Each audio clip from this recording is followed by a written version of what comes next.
Hello everybody. Hello అండి, మీ అందరికి వందనాలు. And it's happy to be back with you today. మరొక రోజు ఈ రీతిగా మీతో కలిసి ఈ రోజు రావటం చాలా సంతోషం. Today we're going to study about a subject that I don't feel we cover as much as we should in church. మరి ఈ రోజు నేను మీతో చెప్పబోయే అంశము సంఘాల్లో ఎంతగా దాని గురించి మాట్లాడాలో అంతగా దాని గురించి చెప్పబడట్లేదు. అలాంటి అంశాన్ని నేను మీతో చెప్పబోతున్నాను. 1 Corinthians 13. మొదటి కొరింథీ పత్రిక 13వ అధ్యాయం. It's about love. అది ప్రేమను గురించిన అధ్యాయం. And it's actually saying that without love we are nothing. ప్రేమ లేకుండా మనం ఏమీ కాదు అన్నట్టుగా వాక్యం చెప్తుంది. So if you don't have this chapter in your life, కాబట్టి మీ జీవితంలో గనుక ఈ అధ్యాయం లేకపోతే, if you don't live this chapter in your life, ఈ మీ జీవితంలో ఈ అధ్యాయాన్ని మీరు జీవితంలో జీవించకపోతే you are nothing. మీరు ఏమీ కానివారు. Your religion is nothing. మీ మతము ఏమీ కాదు. You go to church, it's nothing. మీరు సంఘానికి వెళ్తున్నా సరే అది ఏమీ కాదు. You know, the Pharisees didn't have love, పరిసయ్యులకు ప్రేమ లేదండి. but Jesus had love. అయితే యేసు ప్రేమను కలిగి ఉన్నాడు. So let's go to the chapter here. కాబట్టి ఇక్కడ అధ్యాయంలోకి వెళ్దాం. Verse 1. మొదటి అధ్యాయం. Though I speak with the tongues of men and of angels. మనుషుల భాషలతోనూ దేవదూతల భాషలతోనూ నేను మాట్లాడినను. I have seen some people that have the gift of tongues. చూడండి, మనుషుల భాష అన్య భాషల వరాన్ని కలిగినటువంటి వ్యక్తులను అనేకులు నేను చూశాను. And also when they talk, it's beautiful. It's like angelic talk. వారు మాట్లాడుతున్నప్పుడు నిజంగా దేవదూతలు మాట్లాడుతున్నట్టుగానే ఉంటుంది వారి మాటలు. But when they have not love, they don't have love. అయితే వారు గనుక ప్రేమ లేని వారైతే, if I am like one of these people, నేను ఇలాంటి వ్యక్తులలో ఒక వ్యక్తిగా ఉంటే, I am become as sounding brass or a tinkling cymbal. మరి అక్కడ అంటున్నాడు, మ్రోగేడు కంచును గనగనలాడు తాళంన యుందును అంటున్నాడు. Which is just nothing but noise. అంటే ఏమీ ఉండదు, అక్కడ శబ్దం మాత్రమే ఉంటుంది. Boom, boom, boom. Boom boom boom అన్నట్టుగా. No love. ప్రేమ లేదు. Just a lot of noise. ఎంతో శబ్దం ఉంది అక్కడ. Verse 2. రెండో వచనం. And though I have the gift of prophecy, ప్రవచించు కృపావరం కలిగి ఉన్నను, and I understand all mysteries, మర్మములన్నీయు జ్ఞానమంతయు ఎరిగిన వాడనైనను, and all knowledge, జ్ఞానమంతయు ఎరిగిన వాడనైనను, and though I have all faith, మరి ఎంతో గొప్ప విశ్వాసం కలిగి ఉన్నప్పటికీ, so I could remove mountains in my life, నా జీవితంలో ఉన్న కొండలను పెకిలింపగలిగిన పరిపూర్ణ విశ్వాసం గలవాడైనను, but if I have not love, ప్రేమ లేని వాడనైతే, I am nothing. నేను వ్యర్థుడను. These are all things that we can ask of God. చూడండి, వీటన్నిటిని మనం దేవుణ్ణి అడగవచ్చు ఈ విషయాలు. But if we miss the love, అయితే మనం ప్రేమను కనుక కోల్పోయిన వారం అయితే we missed everything. అన్ని కోల్పోయినవట్టే. Verse 3. మూడో వచనం. And though I bestow all my goods to feed the poor, బీదల పోషణ కొరకు నా ఆస్తి అంతయు ఇచ్చినను. here's a pious man. మరి చాలా భక్తిపరుడు. He takes everything and says, let me give it to the poor people. నాకు ఉన్నదంతా కూడా ఇచ్చేస్తాను బీదలకు అన్నట్టుగా ఇచ్చేసాడు Now అనుకోండి. in the world we would think, oh, what a good man. లోకం అతన్ని చూసేమనుకుంటుందంటే, అరే ఎంత మంచివాడు కదా ఈ వ్యక్తి అనుకుంటుంది. He's not materialistic at all. మరి ఏ మాత్రం కూడా వస్తువులు తనకు కలిగి ఉండాలన్న ఆలోచన లేనివాడుగా ఉన్నాడు అనుకుంటుంది. And though I give my body to be burned, నా శరీరంను అప్పగించినను కాల్చబడుటకు. in other words, I'm willing to be persecuted for Christ. అంటే క్రీస్తు కొరకు నేను హింసించబడటానికి సిద్ధపడినా సరే. But St. Paul says, if I don't have love, అయితే పౌలు అంటున్నాడు, నేను ప్రేమ లేనివాడనైతే it profits me nothing. నాకు ప్రయోజనం ఏమీయో లేదు అంటున్నాడు. Even being a martyr but with no love is nothing. మరి అక్కడ శరీరాన్ని అప్పగించి చనిపోయడానికి సిద్ధంగా ఉన్నా కూడా ప్రేమ లేకపోతే అంత వ్యర్థమే. I give all my goods to the poor. I might have a food program, a pantry. I'm feeding the poor. I'm giving them free clothes. But if I don't have love, it didn't even matter at all. It doesn't matter at all. It means nothing. It means nothing without love. బీదల పోషణ కొరకు నా ఆస్తి అంతా ఇచ్చేసి, అంటే బీదల్ని పోషించడానికి అన్నట్టుగా వారి కొరకు ప్రయాసపడుతూ ఉన్నదంతా ఖర్చు పెట్టేసి అన్ని విధాలుగా వారికి సహకరించి ఉన్న వస్తువులన్నీ వారికి ఇచ్చేసినా సరే, ఎన్ని చేసినా కూడా నాలో గనక ప్రేమ లేకపోతే అదంతా వ్యర్థమే, ఏమి కాకుండా అయిపోతుంది, మిగిలిపోతుంది. Verse 4. నాలుగో వచనము. Charity is another word for love. So love suffereth long, Prema దీర్ఘకాలము సహించును, and is kind. దయ చూపించును. Suffers long. It gives time for God to work things out. దీర్ఘకాలం సహించును అంటే దాని అర్థము దేవుడు క్రియ చేసే వరకు సమయం ఇచ్చి కనిపెడుతుంది, వేచి ఉంటుంది ఆ ప్రేమ. Love is patient. That's what that అది means. సహనం కలిగి ఉంటుంది. Doesn't want it done now, just quickly. మరి ఇప్పుడే జరిగిపోవాలి, ఇప్పుడు జరిగిపోవాలన్నట్టుగా ఎదురు చూడదు అది. Doesn't give up quickly. వెంటనే విడిచిపెట్టదు, ఆశలు వదులుకోదు ప్రేమ. Love suffers long Prema దీర్ఘకాలము సహించును, and is kind. అది దయ చూపించును. You know, if you go to the Proverbs 31 woman, చూడండి సామెతల గ్రంథం 31వ అధ్యాయంలోకి వెళ్ళినట్లయితే this is the virtuous woman. మరి అక్కడ జ్ఞానవంతురాలైనటువంటి స్త్రీని గురించి చెప్పబడుతుంది. Sometimes people think, especially in the Indian culture, people think there's no such thing as a kind woman. మరి చాలా సార్లు భారతదేశ సాంప్రదాయ ప్రకారం ఏమనుకుంటారంటే స్త్రీల విషయంలో అలాంటి స్త్రీలు ఉండరు అన్నట్టుగా అనుకుంటారు. But in God's word, అయితే దేవుని వాక్యంలో it says, who can find, verse 10, who can find a virtuous woman? గుణవతి అయిన భార్య దొరుకుట అర్ధు అంటున్నాడు. For her price is far above rubies. అట్టిది ముత్యముల కంటే అమూల్యమైనది. And it says, అక్కడ అంటున్నాడు in verse 26, 26వ వచనంలో, she openeth her mouth with wisdom, జ్ఞానము కలిగి తన నోరు తెరుచును, and in her tongue is the law of kindness. కృపగల ఉపదేశము ఆమె బోధించును. Which means every time we open our mouth, అంటే మనం నోరు తెరిచినప్పుడల్లా if we have the spirit of love, ప్రేమగల ఆత్మను మనం కలిగి ఉంటే it will come out as kind words. కృపగల మాటలే మన నోటి నుండి వస్తుంటాయి. I remember my grandmother, మా అమ్మమ్మ గారు జ్ఞాపకం ఉన్నారు నాకు. no matter what the strife was, మరి ఎంత కష్టం వచ్చినా గానీ, no wonder who was angry with who, ఎవరితో ఎవరు కోపగించుకున్నా, ఎంత కోపమున్నా, she could resolve everything and still be kind.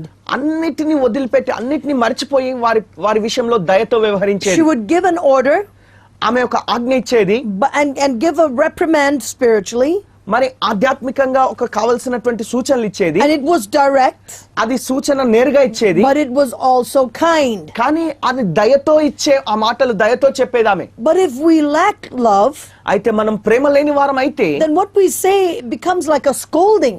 మనము చెప్పే మాటలు ఏవి చెప్పినా కూడా అవి కోపంతో చెప్పినట్టుగానే, తిట్టినట్టుగానే ఉంటున్నాయి. Even when we preach, మనం బోధించినప్పుడు కూడా we have వాక్యాన్ని to preach with love. ప్రేమతో వాక్యాన్ని బోధించాలి. Love for the sheep. గొర్రెల పట్ల ప్రేమ కలిగి ఉండాలి. Some preaching is done with a spirit of scolding that is wrong. మరి కొన్ని బోధలు ఎలాగుంటాయంటే కోపముతో వారిని తిడుతూ బోధిస్తూ ఉంటారు, అది చాలా తప్పండి. Proverbs 3 verse 12. సామెతలు 3:12. For whom the Lord loveth, he correcteth. ఇక్కడ గమనించి చూసినట్లయితే తండ్రి తనకిష్టుడైన కుమారుని గద్దించు రీతిగా, Even as a father the son in whom he delighteth. యెహోవా తాను ప్రేమించిన వారిని గద్దించును. So you see, correction is of the Lord. చూడండి, ఈ దిద్దుబాటు అన్నది దేవుని సంబంధమైనది. But we also know he loves us. అయితే ఆయన మనల్ని ప్రేమిస్తున్నాడని కూడా మనం ఎరిగి ఉన్నాం. So if he's a little tough on us, మరి అది కొంచెం మన విషయంలో ఆయన కఠినంగా వ్యవహరించినా, it's because he loves us and he believes in us.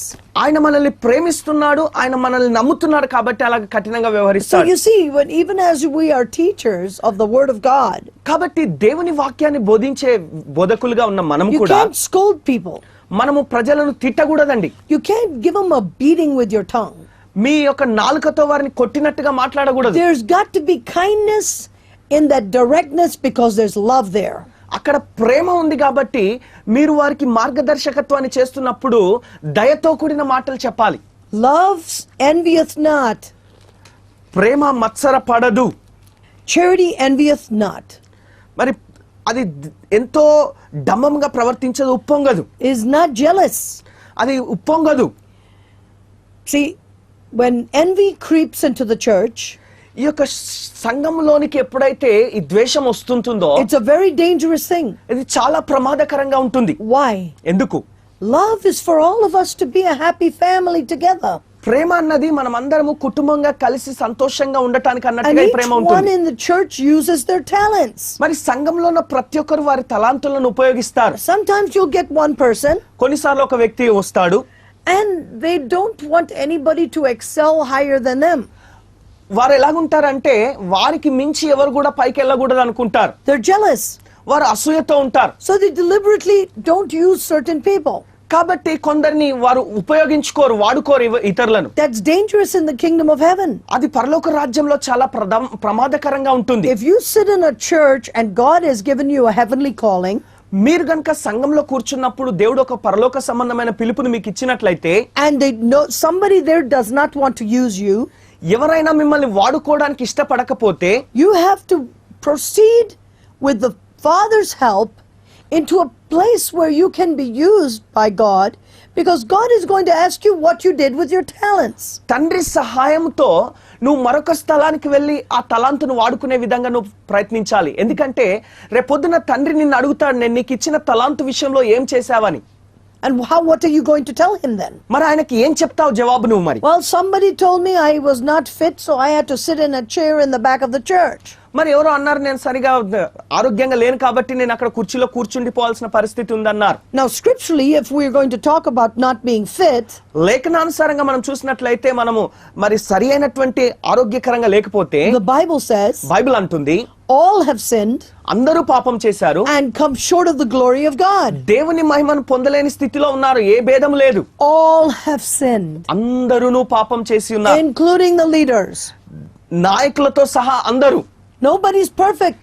ఎవరు పరిపూర్ణులు కాదు. We've all come short of the glory of God in our lives. మన జీవితాల్లో మనం అందరం కూడా దేవుని మహిమను పొందలేని స్థితిలో ఉన్నాం. So why do we judge each other? కాబట్టి ఒకరికొకరం ఎందుకు తీర్పు తీర్చుకోవాలి? Because of envy. ఈ యొక్క ద్వేషమును బట్టి అది జరుగుతుందండి. People don't want to use certain people because they are talented, and God is going to use them. That's going to make the other person feel bad. మరి ఇక్కడ మత్సరం అన్నది ఉన్నందుకే మరి ఇతరులు వారికి ఉన్న తలాంతులను వారికంటే మించి ఎక్కడికి వెళ్ళిపోతారు అన్నట్టుగా వారి తలాంతును వాడుకోవడానికి అవకాశాలు ఇవ్వకుండా వీరే ఉన్న స్థితిలో ఉండిపోతారు. See, we have to be happy in the kingdom of heaven doing what God wants us to do. కాబట్టి దేవుని రాజ్యంలో మనం ఉన్నాం గనుక దేవుని సన్నిధిలో మనం ఆనందంగా ఉండి ఆయన మనకి ఏం చెప్పి ఉన్నాడో ఆ కార్యాలు చేస్తూ కొనసాగాలి. What's the next one? తర్వాత ఏంటండి? Love vaunteth not itself. Prema స్వప్రయోజనంను చూసుకొనదు. Meaning it's puffing itself up. It's vaunteth. When you vaunt yourself, it's an old-fashioned word, but it means you want to supersede somebody else. అంటే మరి అది ఇతరులను హెచ్చించుకొని ఇతరుల పైకి వెళ్ళిపోవడం అన్నట్టుగా ప్రయత్నించకుండా ఏదైనా అవసరత ఉన్నా కూడా తగ్గించుకొని ఆగి ఉంటుందన్నమాట. Constantly trying to push yourself up. నిన్ను నువ్వు పైకి హెచ్చించుకోవడానికి ప్రయత్నం చేయడం కాదు. Love doesn't do that. ప్రేమ ఉన్నవాడు అలా చేయరంట. And love is not puffed up. Prema డంబముగా ప్రవర్తింపదు, ఉప్పొంగదు. That is pride. అది గర్వము. Pride is not love. గర్వం అన్నది ప్రేమ కాదండి. And love is not pride. ప్రేమ గర్వం కూడా కాదు. Verse 5. 5వ వచనం. Love does not behave itself unseemly. ప్రేమ అమర్యాదగా నడవదు. When you see erratic behavior from people, చూడండి, ఎవరైనా అమర్యాదగా ప్రవర్తిస్తున్న వ్యక్తులు మీకు కనబడితే, I'll give you an example. ఒక ఉదాహరణ చెప్తాను మీకు. There's a man of God in a church. ఒక సంఘంలో ఒక దైవజనుడు ఉన్నాడు. He has served the people for years. ఎన్నో సంవత్సరాలుగా దేవుని సేవ చేసి ఉన్నాడు ప్రజలకైనా. 30 years, 40 years, 50 years, 60 years. 30 సంవత్సరాలు, 40 సంవత్సరాలు, 50, 60 సంవత్సరాల పాటు పరిచర్య చేశాడు. Now some new church leader comes ఇప్పుడు ఒక కొత్త నాయకుడు వస్తాడు సంఘానికి and says, don't talk to that old evangelist. ఆ వృద్ధుడైనటువంటి సువార్థికునితో మాట్లాడొద్దు అంటారు. You come to this new Bible student, ఈ కొత్త బైబిల్ స్టూడెంట్ దగ్గరికి రమ్మంటాడు. who is the new evangelist. ఈ కొత్తగా సువార్థికుడుగా వచ్చాడు కదా, ఇతని దగ్గరికి రమ్మంటాడు. You don't need to go for prayer from the shepherd you're used to. నువ్వు ఇంతకు మునుపు వెళ్తున్నటువంటి ఆ కాపర్ దగ్గరికి వెళ్లాల్సిన అక్కర్లేదు అంటాడు. And so they leave him in a corner to die. కాబట్టి అక్కడెక్కడో మూలన ఒక స్థితిలో అక్కడ చనిపోయేటట్టుగా అతన్ని వదిలేస్తారు. That is wrong. అది తప్పండి, పొరపాటు అది. You know, if the Bible says precious in the Lord's sight is the death of his saints. మరి ఆయన పరిశుద్ధుల మరణము దేవుని దృష్టికి అమూల్యమైనదని దేవుని వాక్యం That చెప్తుంది. act when they go up to heaven is precious to God. మరి దేవుని యొక్క భక్తుల మరణం, వారు పరలోకానికి వెళ్తున్నారు గనుక అది దేవుని దృష్టికి ఎంతో విలువైనది అంటున్నాడు. Why can't they be precious to us? Every moment we can sit at their feet and learn about God and how to build a ministry, how much wisdom comes from their lips. మరి వారి యొక్క పాద చెంత మనం కూర్చొని ఎన్ని వాక్యాలు నేర్చుకున్నాం, పరిచర్యలో ఎలాగ జీవించాలో నేర్చుకున్నాం, వారి పెదవుల్లో నుంచి ఎంతో జ్ఞానాన్ని మనం తెలుసుకున్నాం కదా. వారి మరణాన్ని మనం ఎందుకు విలువగా ఎంచట్లేదండి? So when some leader says in a church, don't talk to that evangelist anymore. కాబట్టి పలానా సేవకునితో నువ్వు మాట్లాడవద్దు అని ఎవరైనా నీతో నీ సంఘంలో ఎవరైనా చెప్పినట్లయితే That is not love. అది ప్రేమ కాదండి. Love does not behave itself unseemly. ప్రేమ అమర్యాదగా నడవదు అంటున్నాడు. That is wrong. అది పొరపాటు, తప్పు. అది Love thinks Prema this wise evangelist has served selflessly for 60 years. 60 సంవత్సరాల పాటు ఎంతో ప్రయాసంలో ఓర్చి మరి దేవుని పరిచర్య చేశాడు ఈ దైవజనుడు. Now that he can't travel back and forth, ఇప్పుడు అటు ఇటు ఆయన ప్రయాణాలు చేయలేని పరిస్థితిలో ఉన్నాడు. he can be a prayer warrior with these sheep. He can sit in a chair and bless the sheep. అక్కడ ఒక కుర్చీలో కూర్చొని ఆ యొక్క గొర్రెల కొరకు ప్రార్థిస్తూ ప్రార్థనలో గడిపే వ్యక్తిగా ఉండవచ్చు కదా, ప్రార్థనా యోధుడిగా వాడబడవచ్చు కదా ఆ వ్యక్తి. He still has full use in the kingdom of heaven. దేవుని రాజ్య విషయంలో ఆయన ఇంకా ఒక ఉపయోగపడే పాత్రగానే ఉంటాడు అక్కడ కూడా. I mean, one day I'm going to be old. ఒక రోజు నేను కూడా వృద్ధురాలనైతాను. Is someone going to come and just discard me? ఎవరో వచ్చి నన్ను అమర్యాదగా అలాగ దూరంగా తోసేస్తారు. Because now I'm an old evangelist. ఎందుకంటే నేను ఇప్పుడు వృద్ధాప్యంలోకి వెళ్ళిపోయానని. So I don't matter anymore. కాబట్టి ఇక నేను ఏమాత్రం ఏం ప్రయోజనం కాదు ఇక. So all the sheep will be told not to talk to me. కాబట్టి ఇక ఎవరు నాతో మాట్లాడొద్దు అన్నట్టుగా గొర్రెలందరికీ ప్రజలందరికీ చెప్పేస్తారు. And go to the younger guy. మరి ఇప్పుడు కొత్తగా వచ్చిన యవనస్తుని దగ్గరికి వెళ్ళమంటారు. Is this why these men of God have done so much service for God, for us to treat them like this in their old age? This is not love, people. It's not love, and it's not in the Bible. Don't do it. ఈ దైవజనులు ఇంతగా మన కొరకు ప్రయాసపడి ఇంతగా మనకు పరిచర్య చేస్తే వారి వృద్ధాప్యంలో వారిని మనం అలాగ వదిలేయటం అన్నది, వారిని విడిచి వేరొక దగ్గరికి వెళ్ళటం అన్నది ఎంతవరకు సబబండి? ప్రేమ అలాగ ప్రవర్తించదు, అది బైబిల్ ప్రకారం కాదని చెప్తున్నాడు గనక మనం అలా చేయకూడదు ప్రియులారా. And you look at these older evangelists, ఈ వృద్ధులైనటువంటి సువార్తికుని వైపు మీరు చూసినప్పుడు, and they maintain the love and the grace and the faith of God. ప్రేమ, దేవుని కృపను, దేవుని యొక్క దయను వారు మెయింటైన్ చేస్తూ ఉంటారు. And all the biblical principles. Bibles పరమైనటువంటి సిద్ధాంతాలు, సూత్రాలు అన్ని పాటిస్తారు. They do the next part. Love seeketh not her own. ఆ ప్రేమ స్వప్రయోజనంను విచారించుకొనదు అంటున్నాడు ఇక్కడ. Love is not easily provoked. త్వరగా కోపపడదు. And love thinketh no evil. ప్రేమ అపకారమును మనసులో ఉంచుకొనదు. It's so touching to see these evangelists. చూడండి, ఈ సువార్తికులను మనం చూడటం ఎంతో అది మనకు హృదయాన్ని స్పరిస్తూ ఉంటుంది. And some of the sheep get confused. మరి కొన్ని గొర్రెలకు గలిబిలి అయిపోతాయి. So they don't know who to go for prayer. ఇప్పుడు ఎవరి దగ్గరికి ప్రార్థనకు వెళ్ళాలో అర్థం కాదు. If they're used to going to see that man of God for prayer, let that continue. ప్రార్థన కొరకు ఆ దైవజనుని దగ్గరికి వెళ్తున్నట్లయితే అలాగే కొనసాగండి, అక్కడికే వెళ్ళండి. That has been their shepherd all this time. ఇంత కాలము వారికి సంఘ కాపరిగా ఉండి వారిని నడిపించిన వ్యక్తి అతడు. See, because I know my Bible a little bit, నా బైబిల్ నుండి కొన్ని విషయాలు నేను ఎరుగుదును if కాబట్టి someone comes to me ఎవరైనా నా వద్దకు వచ్చి and says, don't talk to that evangelist, ఆ సువార్తికునితో మాట్లాడవద్దని ఎవరైనా చెప్తే, but only come and talk to this younger one that just came out of Bible school, ఈ మధ్యనే బైబిల్ స్కూల్ నుండి వచ్చినటువంటి యవనస్తుడైనటువంటి సువార్తికునితో మాట్లాడమని I'm ఎవరైనా going to చెప్తే, talk to everybody. I don't care. నేను ప్రతి ఒక్కరితో మాట్లాడతాను, వారి మాట పట్టించుకోను. But when we feed the sheep, మనం ఈ గొర్రెలకు పోషిస్తున్నప్పుడు such nonsense, అలాంటి వ్యర్థతను వారికి పోషణగా ఇస్తే, and instruct them wrongly, అలాగ తప్పుగా వారిని తప్పుదోవలో పట్టిస్తే, what happens is sheep get confused and it easily scatters the sheep. ఏం జరుగుతుందంటే మరి గొర్రెలు దారి తప్పిపోయి చెల్లాచెదరైపోతాయి. And the Bible says anybody that offends these little ones, Bible ఏం చెప్తుందంటే ఈ చిన్న వారిలో ఎవరికైనా మీరు అభ్యంతరం it's కలగజేసినట్లయితే better to put a milestone around their neck ఒక తిరగటి రాయి వాడి మెడ చుట్టూ కట్టుకొని పడటం మంచిది అంటున్నారు. and let them be drowned in the lake. ఆ మెడ చుట్టూ తిరగటి రాయి కట్టుకొని ఆ సముద్రంలో పడటం మంచిది అన్నాడు. We got to go to the Lord now. మనం ఇప్పుడు ప్రభు వద్దకు వెళ్ళాలి. We'll finish the rest of this chapter next week. ఈ తర్వాత అధ్యాయము వచ్చే వారం మనం కొనసాగిద్దాం. Let's ask God, మనం దేవుణ్ణి అడుగుదాం, who all have we provoked? మనము ఎవరెవరికైతే కోపాన్ని కలగజేశామో, who all did we think evil of? ఎవరి గురించి అయితే మనం చెడుగా తలంచామో, How many times were we not kind? ఎన్నిసార్లు మనము దయ చూపించని స్థితిలో ప్రవర్తించామో, How many times were we jealous of others? ఎన్నిసార్లు ఇతరుల విషయంలో అసూయపడి మత్సరపడ్డామో, How many times were we puffed up? ఎన్నిసార్లు మనము ఉప్పొంగిన స్థితిలో ప్రవర్తించామో, And because we lacked love, మనకు ప్రేమ లేనందున we became nothing.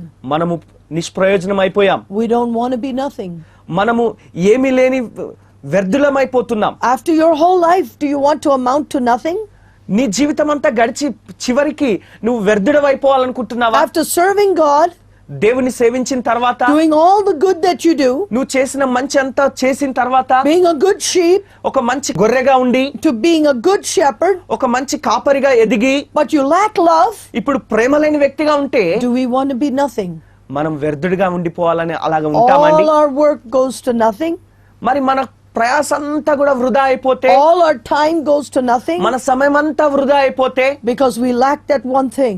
ఆ ఒక్కటి మనకు కొదువగా ఉంటే అంతా వృధా అయిపోతుందండి. We lack love. మనకు ప్రేమ కొదువగా In ఉన్నది. fact, we didn't even know what it was about, love. అంటే అసలు కనీసం ఆ ప్రేమ అంటే ఏంటో దాని గురించి మనకు అవగాహన లేకుండా ఉన్నాం. Let us pray. ప్రార్థన చేసుకుందాం. Father, in the name of Jesus, తండ్రి, యేసుక్రీస్తు వారి పేరిట మేము our ప్రార్థిస్తున్నాం. love has been so small. ప్రభా, మా ప్రేమ ఎంతో కొదువగా తక్కువగా ఉన్నది ప్రభా. We have used all these things here, have symbolized our lack of love. We see our conscience has been pricked today.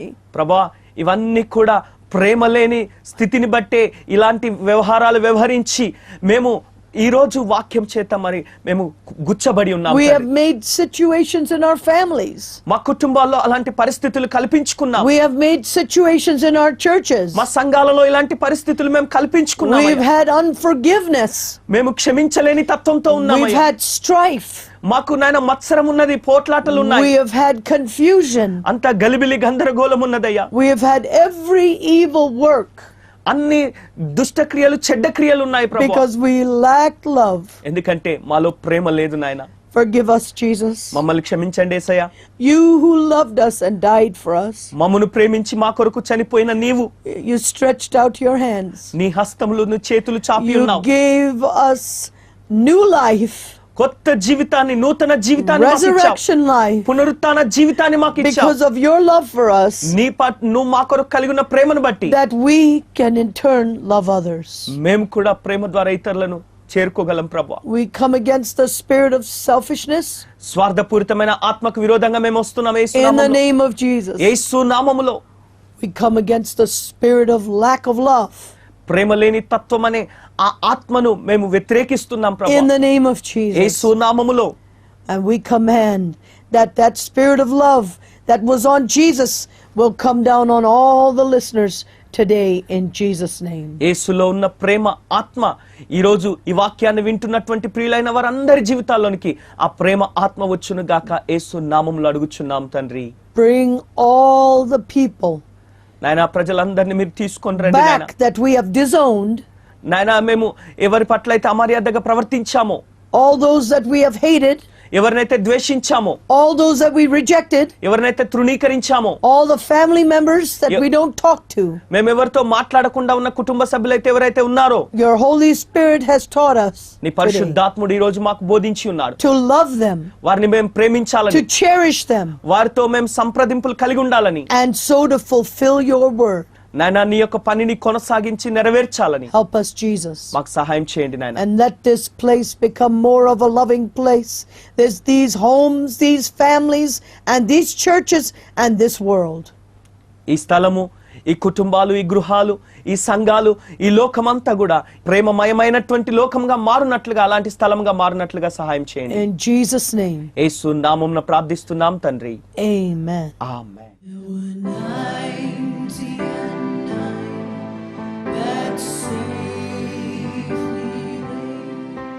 In the shelter of the fold, but one was lost on the hills away, far off from the gates of gold.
friends, thank you very much for watching this program. ఈ యొక్క కార్యక్రమాన్ని చూసినందుకు మీ అందరికీ వందనములు తెలియజేస్తూ We hope and pray that this was a blessing to you. ఈ కార్యక్రమం మీకు ఆశీర్వాదకరంగా ఉంటుందని భావిస్తూ ఉన్నాం. If you have any prayer requests, please email us at bettydaniels777@yahoo.com. మీకు ఏదైనా ప్రార్థనా విజ్ఞాపనలు ఉన్నట్లయితే తప్పకుండా మా ఈమెయిల్ ద్వారా దాన్ని తెలియజేయండి. And also, if you would like to become a sponsor of this program so that the gospel of Jesus Christ can go all over the world, you can email us about that also. ప్రపంచమంతటా దేవుని యొక్క సువార్త వినిపించబడడానికి ఈ కార్యక్రమాన్ని మీరు sponsor చేయాలనుకున్నా కూడా దానిని ఈమెయిల్ ద్వారా మాకు తెలియజేయండి. May God richly bless you. దేవుడు మిమ్మల్ని అత్యధికముగా ఆశీర్వదించును గాక.